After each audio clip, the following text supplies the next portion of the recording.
Hello mga ka-RDC TV, magandang hapon sa inyong lahat. Nakakapagod mag-repair, kaya ngayon magluluto tayo ng masarap na ulam na masustansya talaga para mas lumakas pa tayo, ganahan pa tayo mag-repair. Ang iluluto natin ngayon ay mushroom o kabote. Sasahugan natin siya ng ampalaya para talagang napakasustansya. So ito yung mushroom natin. Binili natin ito sa palengke na medyo mura siya ngayon dahil kapanahunan niya. So ayan yung mushroom, yung ampalaya, yung bawang, yung sibuyas at ginger. So unang gawin natin, hugasan muna natin yung mushroom natin kasi maraming mga lupa, alikabok na dumikit dito sa mushroom. So baliktadin natin. Yan, hugasan nating mabuti para walang lupang sumama.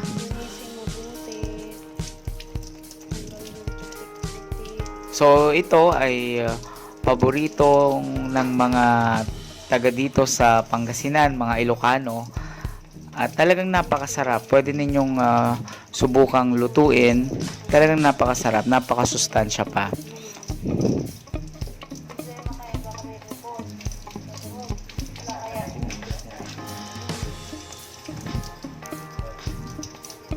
Hugasan lang natin ng mabuti.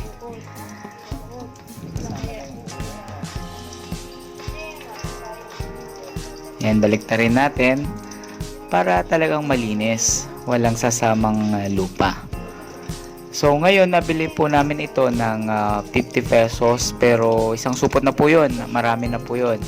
Pagkatapos po nating hugasan ay pagpira-pirason po natin katulad nito na nakikita po ninyo sa video.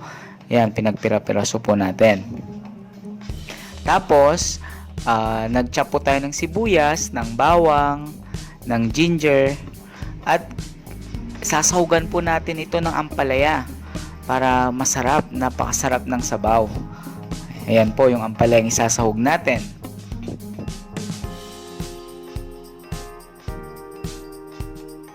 Ayan. Green na green yung ampalaya natin. Lagyan po natin ng mantika ang kawali. Then, ihulog natin ng sibuyas. Kung bakit sibuyas ang nauna, kasi po pag bawang ang nauna, sunog na yung bawang, then yung sibuyas. Ganun po kasi ang nakaugalian natin. Pero, ang tama po pala ay sibuyas dapat ang mauna. Ayan. So, pag naluto na po ang sibuyas, pagkatapos nating halu-haluin at maluto na, isunod po natin dyan ang bawang. Pwede na nating isabay yung ginger. Ayan, lutuin lang po muna natin ang sibuyas.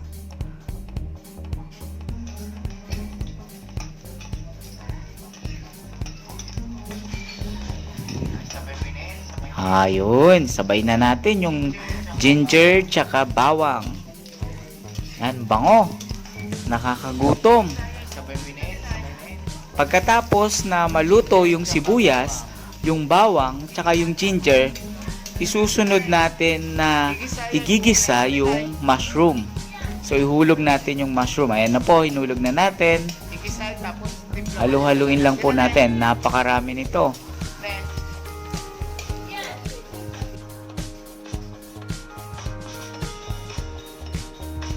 So, ang mushroom po ay mayaman sa potassium. So, sabi nila, mas daw ang saging, pinakamayaman daw ang saging. Pero, sa pagre-research po, yung napanood ko sa Facebook, tsaka sa YouTube, mas mayaman pala sa potassium ang mushroom. Tsaka, kung bakit maganda ang mushroom, kasi parang substitute siya ng meat, di ba? Lalong-lalo na sa mga vegetarian, para sa inyo to. Di ba? Imbis na karne, mushroom na lang. Diba? Mas masustansya, mas hindi pa nakakakonsensyang kainin. Ayan po, lutuin lang po natin.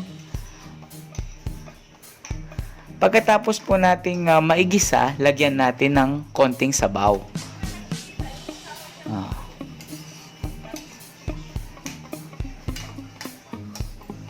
Ayan po. Pagkatapos lagyan ng sabaw at kumukulo na, lagyan na po natin ng asin, at iba pang mga seasoning tulad po ng pampalasa.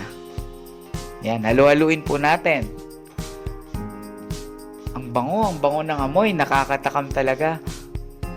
Nagugutom na ako. Ayan. Pakuluan lang po natin.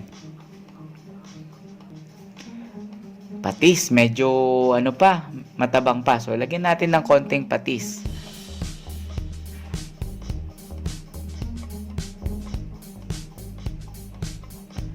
Ayan po.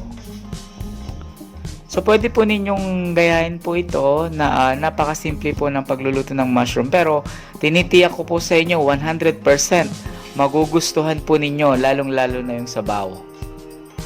Ayan. Lagyan na po natin ng ampalaya.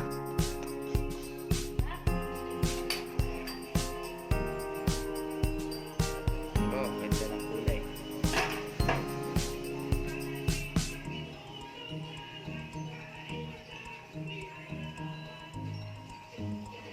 Ayan po. Ayan.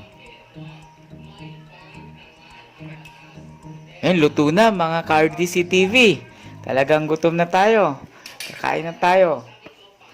Ayan, sandukin natin. Umusok-usok pa. Wow, sarap. Sarap niya. Ayan, kain na tayo mga ka-RDC TV.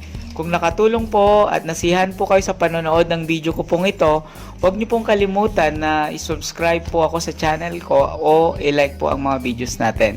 Maraming salamat po.